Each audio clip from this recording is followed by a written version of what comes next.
but what you cooking, man?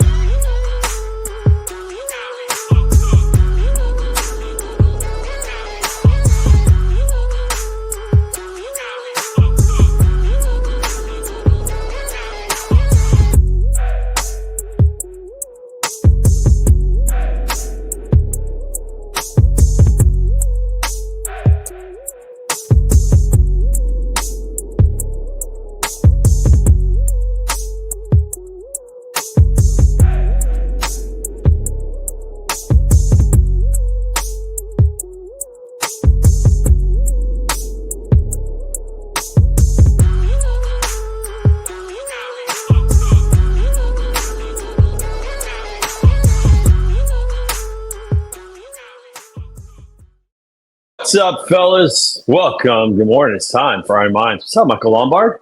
Out in the dark in Austin, Texas. Nick Klingensmith. Good morning, sir. What's going on? I know it's a far cry from in the 60s, I want to say right now in the morning. I mean, we've been having somebody brought some good weather this way. I mean, it was like 80 degrees on Sunday. We're vibing. I know, dude. I love it, dude. We had a high of 72 yesterday here in St. Louis. It's a nice early spring day. Just teasing us, Mother Nature teasing us a little bit with the nice weather. The groundhog got you. The groundhog is fooling you. It is totally. So look at Nick just showing off the medals. Look at that. Just the background is sweet. I hope we actually get to see Nick because right now we're just staring at his medals. Dude, hey, this is here he comes. Here we go. Now we got him. Look, we're gonna swap out. We're gonna swap out. Look at this. There he is. Now we got him. There it is. Look at that. Nick, good to see you, my friend. How are you this morning? You're muted. Unmute yourself, my friend. Bam. I am moderately disorganized, but I'm outstanding and happy to be here. Hey, and welcome to Nick Klingensmith Instagram following. Welcome to the show. First time getting to have the Klingensmith Instagram folks with us today. You know, after the TikTok scare of 2025, I realized that I need to. Oh, and he's gone. And he's back. Nick, what were you saying after the TikTok scare of 2025? After the TikTok, scare of 2025, I realized that I need to build up my other platforms, and Instagram is going to be the one getting the love. Nice. Yep, you got to do it for the gram. What's up, everybody? Good morning out there. Hope y'all are doing well. All right, listen, hey, it's February now. Can you believe January? Gone. Month down. We're into February now. And by the way, Lombard looking good. I like the mustache and the shave there. It looks sharp, my friend. Oh, yeah. Nice clean cut. Hey, listen, now the year really kicks into high gear, we can say that Christmas is officially over. New Year's is officially over. We took down our Christmas lights finally this weekend. So, it's official. It's over. We're on the year. Man, it's time to kick into high gear and start thinking about what we're going to be doing. I know I signed up for a sprint triathlon, which I'm excited about doing that in May. So that's exciting. Got one on the calendar, which is what we got to do. But now it's time to kick into high gear and really build some momentum here in 2025. This year is going to be gone like that. Mm-hmm. It's crazy how fast it's going. You know what's what's wild, and I've been seeing a lot of people talk about this. Is a lot of people in my network, and especially people I've been coaching, and people from back home. A lot of people, the general consensus was they thought that January felt like it lasted forever. They said that January, they couldn't believe how long the month lasted, but they were saying this in a negative way. Like there were funny memes about it. Like, oh my God, it's still only January. And I'm not sure what the point of that was, because what's crazy is those same exact people in December were posting similar content saying, "Wow, I can't believe it's already Christmas." And I find it like the most ironic that there was like I can count probably at least over a dozen people were talking about how long January was, but they're the same people who are like, "Can't believe it's already Christmas. It's flown by." And this concept of time, and I've mentioned it before, when it comes to time flying by, and really like time flies by because of how our brain is wired. And when you're in routine and you're not challenging yourself, your brain will process time quicker because it's used to it. And so I just think it's funny. It's like, do you want time to fly by, or are you mad that January lasted forever? What it is, but it is February, and it's absolutely the month to lock in. Absolutely, it is. It is. It is a month to lock in, and it's exciting, man. Like I think that January went so long just because well, we had a new Congress, a new president, a bunch of stuff going on, changes going on with what's happening in the world economically, all that kind of stuff. Probably people adapting to it or getting used to it. The headlines every day, that kind of stuff. But you know what really matters? What matters is just getting up and taking care of yourself. You know, there's so many things in the world we have no control over. You know, but what do we have control over? Going to Thoughts, sleep words, at night. actions, and reactions. That's right. Going to bed at night, drinking water, making good choices. I will say this. I'm pretty excited about what's happening in the world when it comes to drinking. I feel like, you know, there's nothing wrong with having, you know, a glass of alcohol here and there. I got nothing with it. Like I don't drink alcohol, but what I'm noticing is that a lot of people are starting to realize that, you know, cutting alcohol out has a massive impact on their health. That's I have actually a pretty, question on that. yeah. And it's just something that struck me the other day. Because, you know, as someone who hasn't had a drink in over 10 years, this whole dry January thing, it's very lost on me. I'm like, why would you do that if you don't have to? Right. but, Right.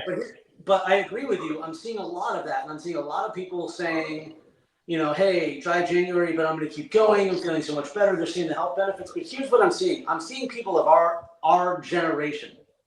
I'm seeing the people that are 35 plus doing it at least. Do we think that's really something is that a new wave of thing, or is that just something that's happening in our circle?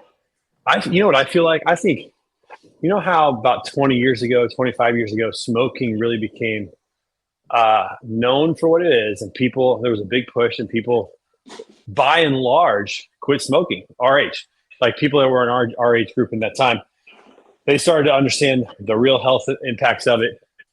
And I think by and large, that generation really stopped smoking. I think about our generation. How many people in our generation really smoke? It's limited. It's almost weird to see somebody smoking and who's in our generation. Where previous generation or two, everybody smoked. My dad passed away from lung cancer from smoking for 40 some years. He started when he was 14 years old. It was just what you did at the time. I think drinking was the same way.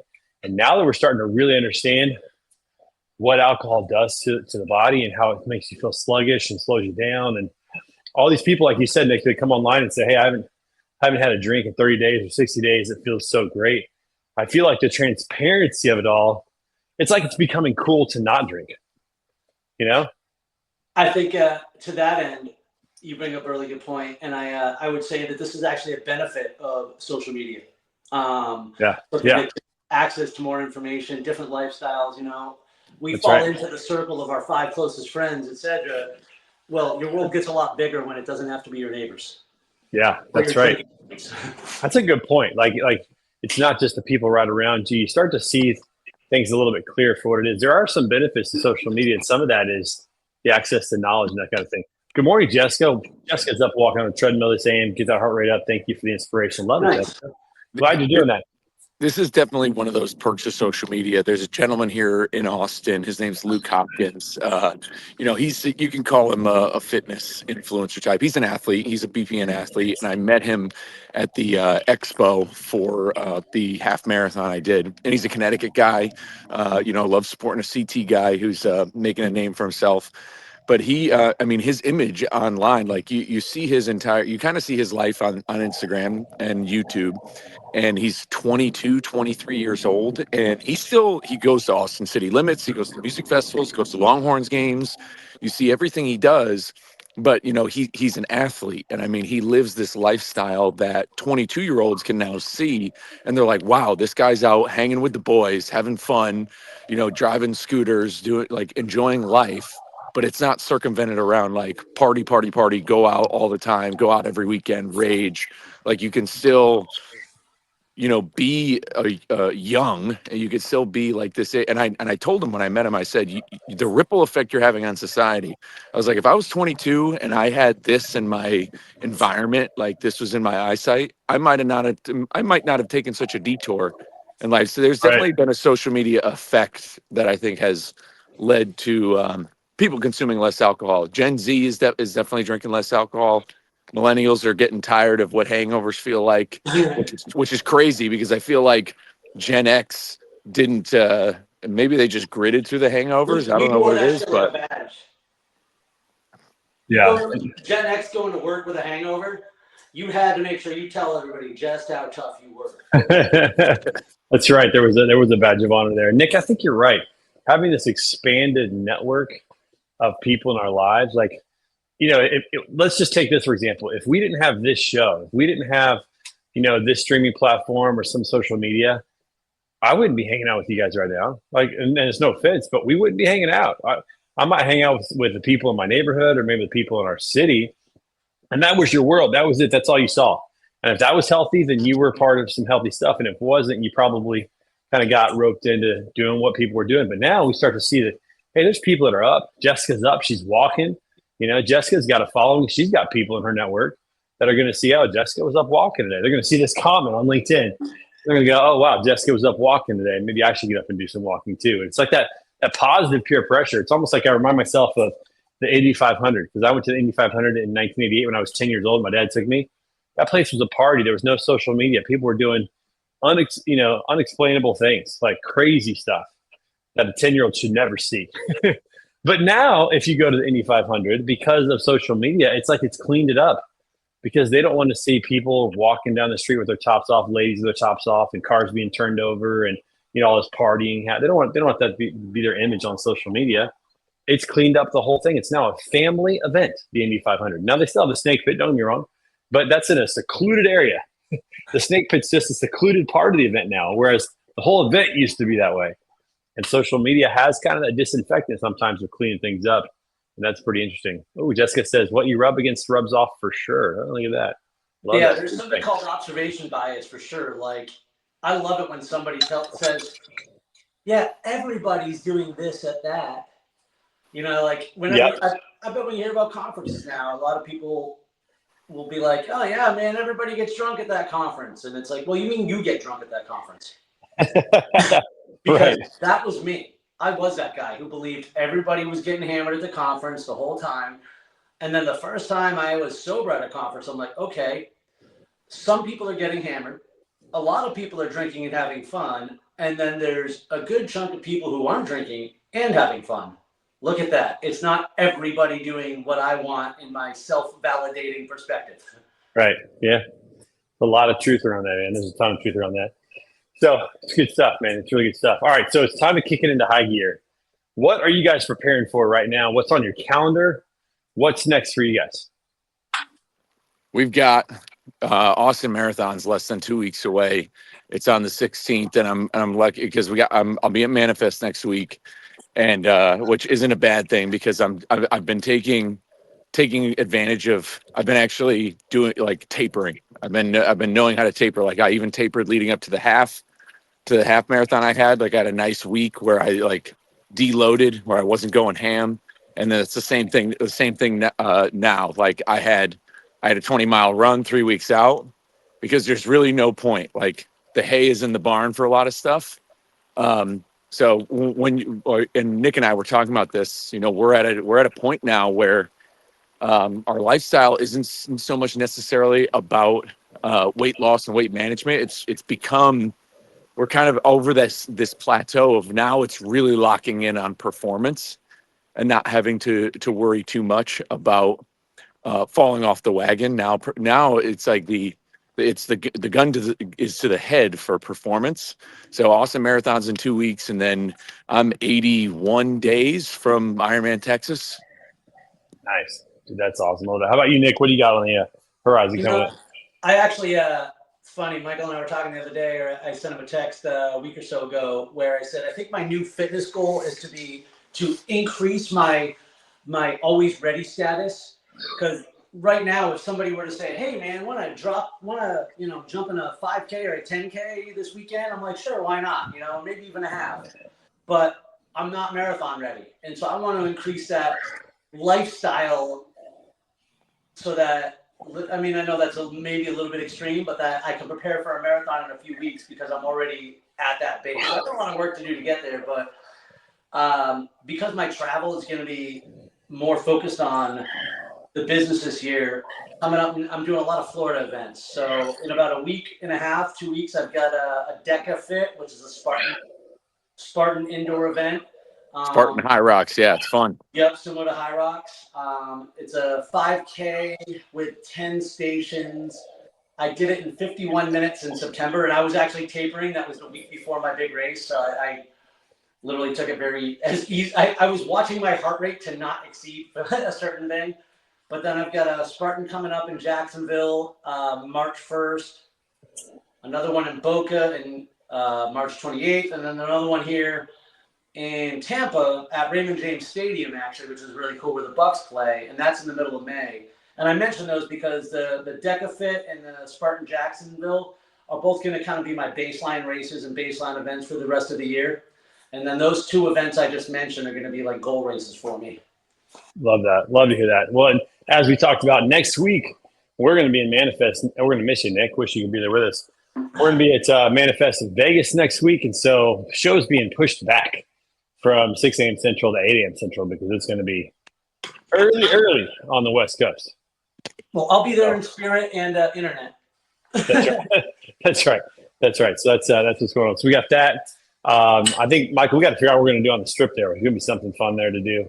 Where are you staying, by the way, in Vegas? I think we're staying at the Link, and so I know that. I know Monday, Wednesday, I'll definitely get up and run, just easy jogs. But we're staying at the Link.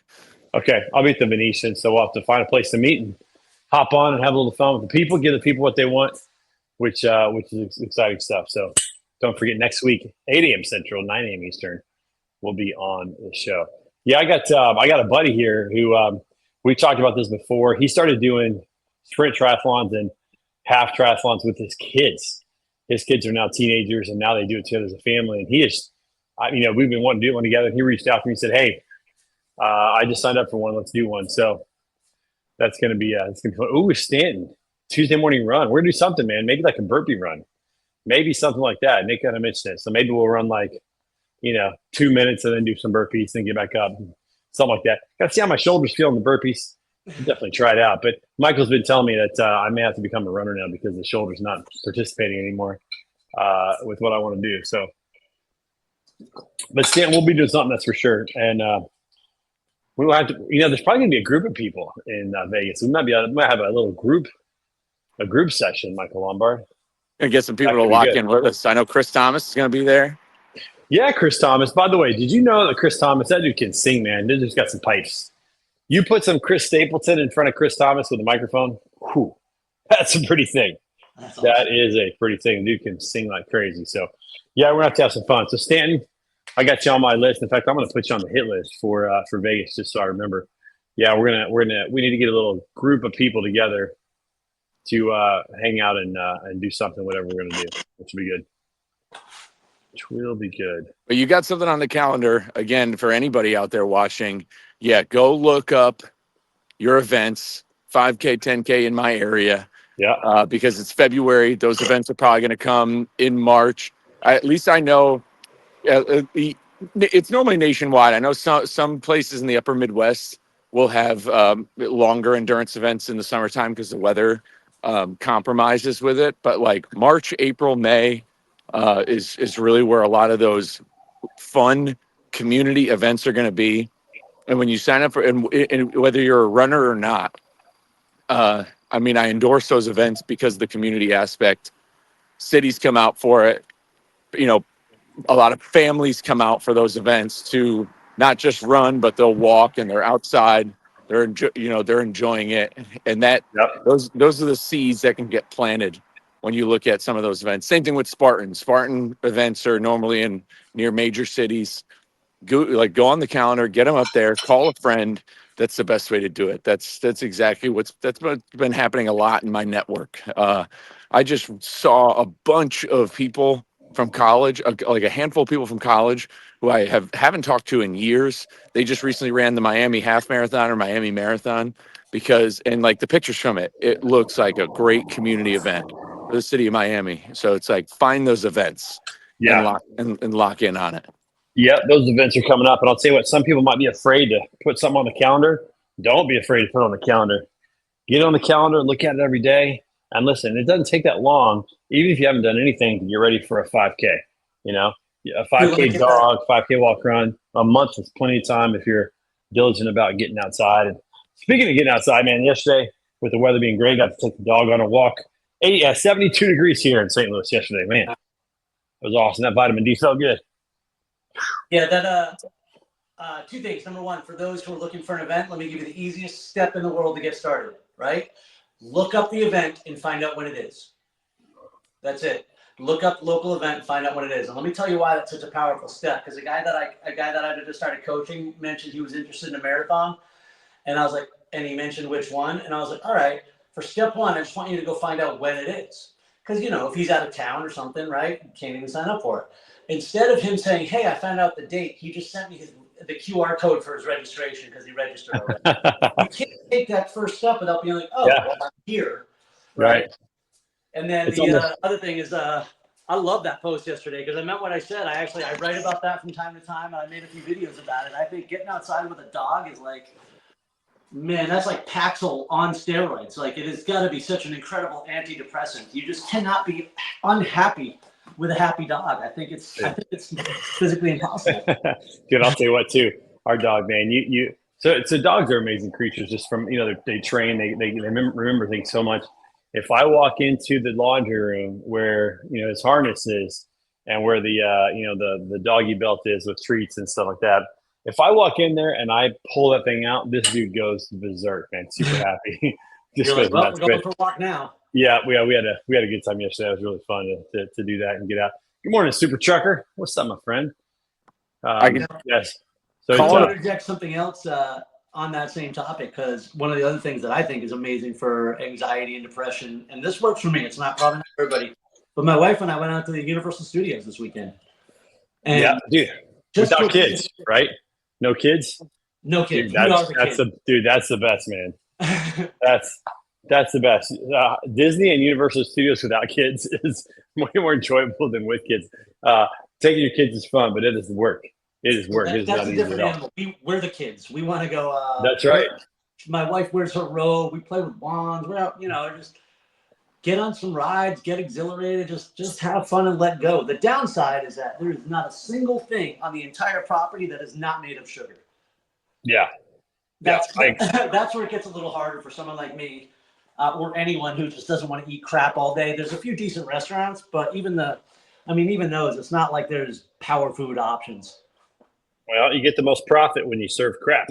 Yeah, people will still pay the high prices because they're at a novelty place, but the nutrition's terrible. Mm-hmm. So I can't recommend being a tourist in your own town enough. Sparingly, I think that's very slept on in a lot of ways. When I lived in Connecticut, I was always big on trying to do that, of living where my feet are.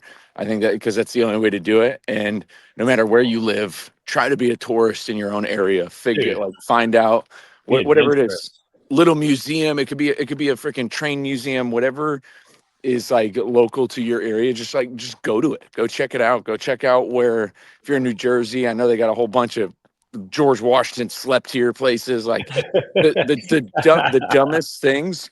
Go be a tourist in your town. Invite a friend and go check it out and have fun. Dude, I'll tell you what, when we moved to Oregon, we became very adventurous because we wanted to see everything in Oregon. We didn't know how long we were going to live there. And we every weekend we're like, let's take a little trip to this small town. Let's go. Let's try this restaurant. Let's go to this antique shop. Let's go to the beach. Let's go camping. Let's go to this waterfall, whatever. We did that all the time. And then I remember we were out there and we're like, why didn't we do this when we were in St. Louis? St. Louis has stuff. And now that we're back in St. Louis, we're not quite as good at it because familiarity kind of breeds contempt. So we don't do as much. But once a month, we go to a small town and within an hour's drive, and we go just walk around the town and do some cool stuff. And you're right, man. It's like being a tourist in your own hometown is a life hack. Man, I never thought of it that way. I like that a lot. You know, where I grew up was a very big tourist place, and I live in Clearwater, Florida. It's obviously a big. Yeah, And you know, yeah. there's a thing in Clearwater. It looks like it's a pirate ship. It looks like a big Lego pirate ship. If you're ever go to Clearwater, you'll see it. And I've been here for 20 years, and I've never been on it. And I think that has to happen now. So thank you for that. Yeah, you got to do that. Yeah, the Marine Aquarium there. I mean, I've done quite a bit of stuff in Clearwater. Pretty special place down there. You know, because like when you're a tourist, you feel like I need to take advantage of being here. I'm not going to be here that long, and so you try to maximize seeing things and trying things and doing things that you just don't do when you're home because you're like, I'll do that anytime. I can go to that anytime, and you end up never doing it. It's amazing how many people don't do the stuff that's in their own hometown. That's common, man. I hear that a lot. So. Ooh, Michael Lombard, don't get ran over by a train. Sounds like a train's there. Dude, some guy in a truck he's gassed up this morning. He must be an Iron Minds listener. He must be. Yeah, he's getting fired up over the conversation. It's good. But yeah, dude, that's Michael Lombard. That's a great reminder, man. Like wherever we are, there's stuff to do. There's fun stuff to do. You know, we have. You know, it's interesting. St. Louis. A lot of people don't realize this. St. Louis built a park called Forest Park that rivals the size of Central Park. And they built it for the 1904 World's Fair. And now it's like running trails. There's an art museum. There's a zoo there. There's all this cool stuff. There's a golf course inside of there. And it's still just right here, but nobody even knows about it. But literally, it's the same size as Central Park or close to it in that regard. It's huge. And it's right here in the middle of the city. There's just so many things to do here. The city museum is awesome. There's just a ton of stuff around here to do. There's caves to explore. We could all probably go down the list of stuff that's in our area that we haven't done. You know that when I travel for races, I call it a race weekend experience because I always try. My thing, and I mentioned this in my first book, is I always try to get local ice cream after a race. But the other thing is like just finding something touristy local to do. And oftentimes we're talking about popping in for 5 minutes on the way back from the airport, but like I remember one time I did a race a couple hours south of DC, and there was this huge park that I literally got lost in, and it took you all the way down to the Potomac, and it was like so cool. Like I walked for like an hour and a half, found the Potomac, chilled there for a while, walked all the way back. Like something I would have never traveled to go see that. Yeah, you know, something that I would just happen to be out there for. Right, but it's right there. I mean, that's a perfect example. There's all kinds of stuff like that. You know, that's around. It's funny you bring up that park in St. Louis because people in general, people like people want change. They want things to get better. They want things to do. They want things like that park that's there and nobody knows that it's there. And there's this in my hometown in Wolcott, Connecticut. There's nothing there. There's really not a lot there. It's a Waterbury suburb, and the town itself finally built this really nice trail around a reservoir that's in our town. And the entire town tried to rally against it. They tried to say that, oh, it's going to be too much money. Now our taxes are going up. This is a town that doesn't have we've got baseball fields. They don't have anything. There's nothing remotely cool about it. The center of town looks like it's from the 1700s. There's nothing in the center of town. Nobody really lives there. And they ended up building the walking trail anyways. It's the most utilized thing ever. Everybody uses it. And so I kind of correlate that to fitness. You don't want to go to the gym. You don't want to do this. And then finally you go and do it. You go for that walk. You go to the St. Louis Park. You use the walking trail your town gives you. And you're like, wow, this feels good. You're like, I like this. It was worth it. It's like getting dragged to something you don't want to go to. You end up having a good time. It's crazy to think and then it just leads back to be the tourist in your own town. Look up where you live. What does it have? What community does it have? What resources does it have? And use it. Use those resources. Don't it's not going to come to you. You're not going to, you're not going to go ahead and create it. You're not going to build this overnight. Use what's there and then build from that. And then it grows. Yeah, and everybody can research what's in their own hometown, walking parks, trails, all the different stuff that's out there. Pattern for Life says, remember the Hartford Whalers. I think that's for you, Michael, because that's Connecticut, of course. That's for me. Peterson Park, baby. Peterson Park right there.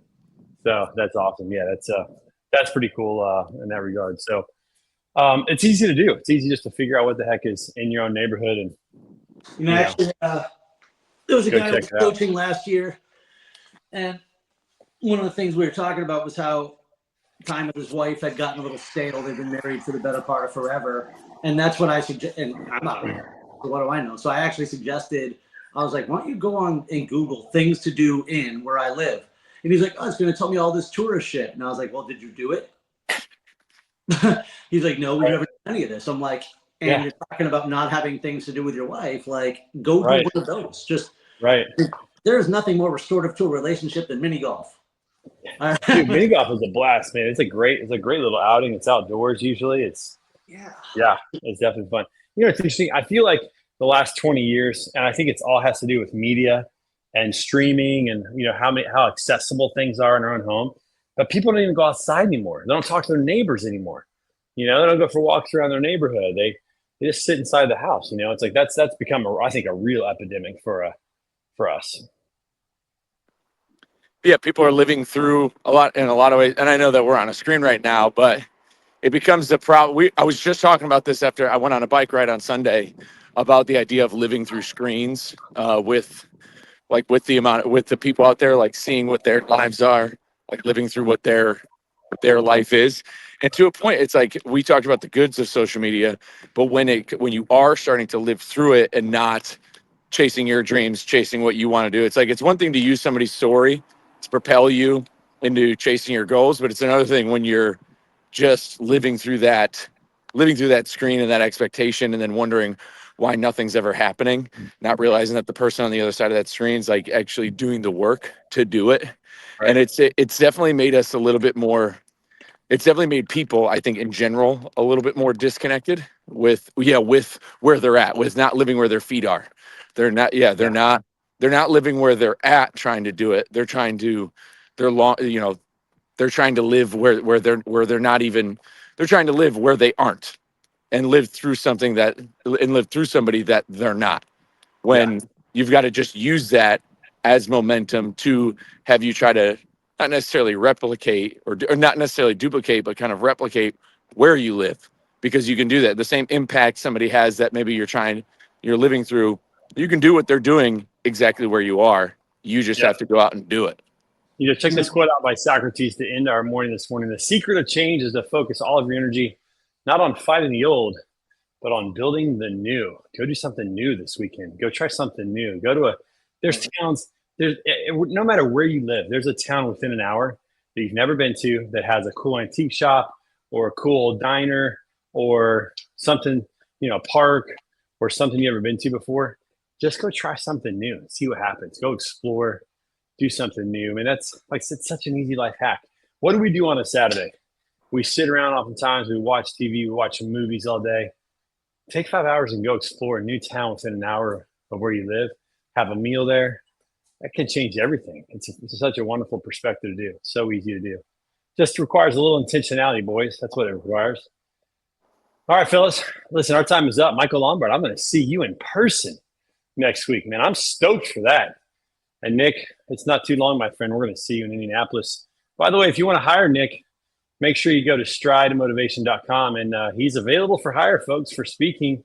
You can hear all the wisdom and motivation that this guy spews left and right, not only out of his mouth, but out of just his life, and get you in there. I'm excited for you to be on the main stage at Broker Carrier 7, man. It's going to be an incredible event, and you're going to be a big part of that, so it's exciting. You're going to be on the road to the summit this week on Thursday. I got to get you information about that. That's going to be fun. A lot of good stuff going on. Remember, folks, most importantly, find your tribe. As iron sharpens iron, so one person sharpens another. Find your tribe. Get in the game. Stop watching everybody else play the game. Get in the game yourself. Any final words, my friends? Last thing quick. I mean, before I get out there, finding your tribe. You know, this weekend, last week we talked about going outside and playing with your friends. And we talked about, like, being an adult, it's harder to find friends. It's a very common thing people talk about. And a lot of that has to do with when it comes to friendships, when you're older, it relies on money, status, sometimes views, like political views or views on certain things. And so there's always this stigma. I don't know if it's the word is stigma, but there's this predisposition we have of who we're going to hang out with and then why we're going to hang out. Whereas as children, when you hang out with kids, the goal is just going outside and having fun. There is no who that person is, what their, money status there isn't. It's the innocence of it. The innocence of being a child going outside and playing is what gets lost when we get older. And that's what the community has been here in Austin with endorphins and with going on, these group bike rides, is that there is That's why kids anything can make given to best this friends, and it idea. just doesn't even matter. It's just so easy for them to do that. All right, then I've lost my audio, so it's time for us to close this thing out. I'm not sure why, but I can't hear you guys, but hopefully you can hear me all right. I can hear you. But with that said, hey, listen, go find your tribe, go find your people, go explore, be a tourist in your own town, and we'll see you next week. Remember, 8 a.m. Central, 9 a.m. Eastern time. Next week, join us. We'll see you guys on the flip-flop. Peace out, everybody. Let's go.